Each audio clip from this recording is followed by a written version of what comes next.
সুন্দরভাবে একটা ম্যাপ করে দিছে, তার কারণ আমরা নদী এলাকার লোক, এখন আমরা স্থায়ী আছি, কিন্তু অস্থায়ী হতে তো সময় লাগবে না। যেহেতু নদী ভাঙতে ভাঙতে আমার একটা অংশ চলে গেছে, নদীর যে গতি তাতে আমরাও থাকবো কিনা এটা বলা যাবে না। এখন আমি যদি আশ্রয় না দেই তাহলে আমাকে আবার আমার যখন আমি নিঃস্ব হয়ে যাবো আমাকে আশ্রয় দিবে। এই জন্য আমরা একটা উদারতার হাত দেখাইছি যে যদিও 2 নম্বর ওয়ার্ডের লোকগুলো নিঃস্ব হয়ে গেছে গা, স্থান নাই, তার ওয়ার্ডের কোনো ভূখণ্ড নাই, আমরা ওনাদেরকে কিছু অনুদান দেওয়ার জন্য আমরা একটা ভূখণ্ড একটা ওয়ার্ড আমরা একটা গঠন করে দিয়ে দিই।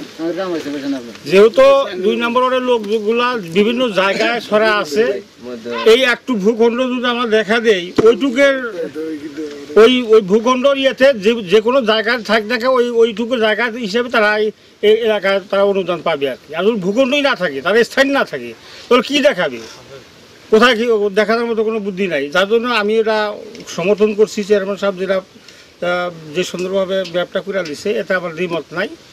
ইনশাল্লাহ কাজ হোক, এলাকার জনগণ বাঁচুক, এটা আমার প্রত্যাশা। আসসালামু আলাইকুম।